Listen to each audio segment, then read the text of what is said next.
Assalamualaikum warahmatullahi wabarakatuh.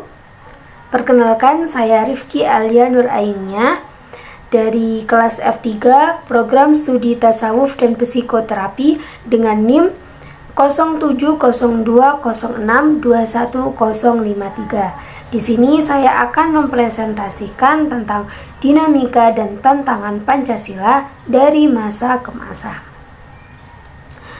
Seperti yang kita pelajari sebelumnya, Pancasila merupakan ideologi yang terbuka. Dia mempunyai sifat yang terbuka. Artinya, peka terhadap perubahan yang terjadi dalam kehidupan manusia dan tidak menutup diri terhadap nilai dan pemikiran dari luar yang memang diakui menunjukkan arti dan makna yang positif bagi pembinaan budaya bangsa. Sehingga dengan demikian menganggap proses akulturasi sebagai gejala yang wajar. Dengan begitu, ideologi Pancasila akan menunjukkan sifatnya yang dinamis, yaitu memiliki kesediaan untuk mengadakan pembaharuan yang berguna bagi perkembangan pribadi manusia dan masyarakat. Nah, di sini kan kita akan membahas mengenai tantangan Pancasila dari masa ke masa nih. Sebelumnya dikutip dari buku Sumber Komplit SMP oleh tim guru inspiratif bahwa penerapan Pancasila tidak lagi dihadapkan pada ancaman pemberontakan yang ingin mengganti Pancasila dengan ideologi lain. Namun ternyata Pancasila ini belum difungsikan secara maksimal. Nah, diketahui banyak masyarakat yang hafal butir-butir Pancasila, tetapi mereka belum bisa memahami makna sesungguhnya. Nah, tantangan dalam penerapan Pancasila di era ini adalah menurunnya rasa persatuan dan kesatuan di antara sesama warga. Jadi itu kalau dulu kan kita sering dihadapkan oleh tantangan-tantangan di mana ada suatu kelompok yang melakukan tindak pemberontakan atau keinginan-keinginan oleh kelompok-kelompok tertentu untuk mengganti ideologi Pancasila dengan ideologi lain.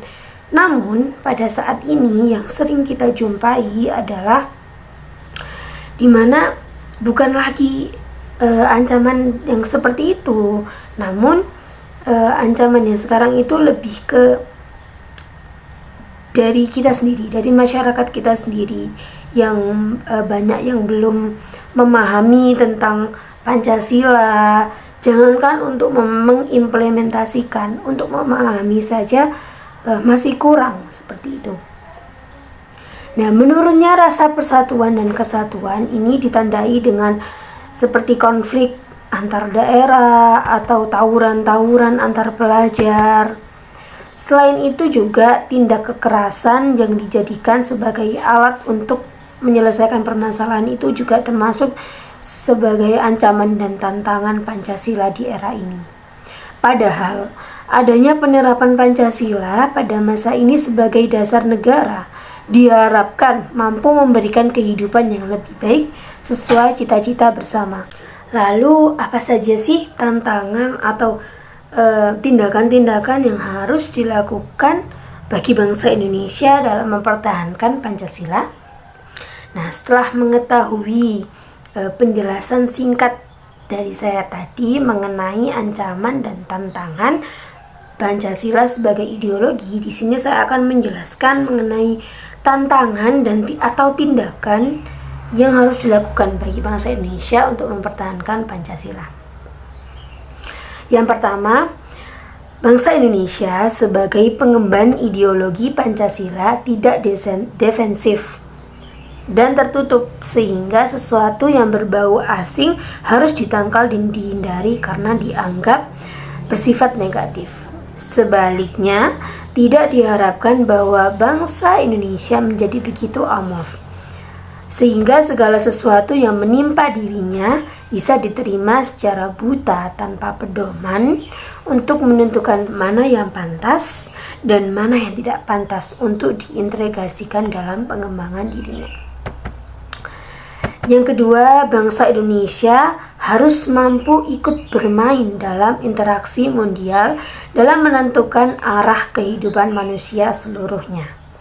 Nah, untuk bisa menjalankan peran itu, bangsa Indonesia sendiri harus mempunyai kesatuan nilai yang menjadi keunikan bangsa, sehingga mampu memberikan sumbangan yang cukup berarti dalam peraturan internasional.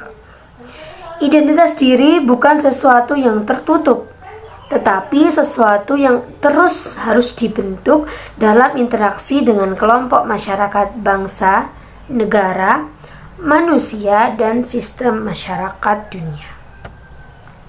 Lalu selanjutnya yang ketiga,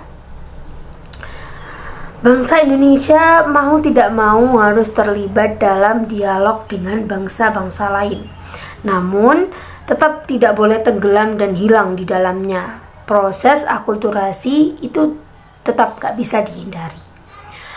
Yang keempat, sekaligus yang terakhir, bangsa Indonesia juga dituntut untuk berperan aktif dalam pergaulan dunia.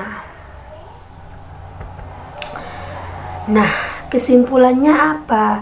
Kesimpulannya adalah semua itu mengharuskan adanya strategi kebudayaan yang mampu meneruskan dan mengembangkan nilai-nilai luhur Pancasila dalam segala aspek kehidupan bangsa.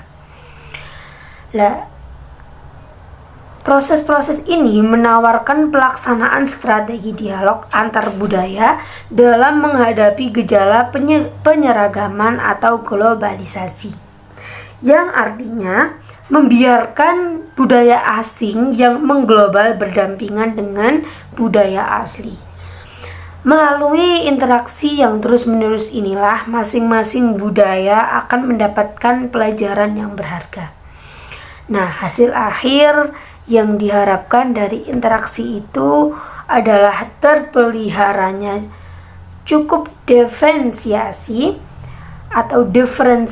sekaligus tercegahnya penyeragaman universal. Terima kasih. Sekian penjelasan dari saya. Apabila ada kurangnya saya mohon maaf. Saya Rifki Alianur Ainiyah pamit undur diri. Wassalamualaikum warahmatullahi wabarakatuh.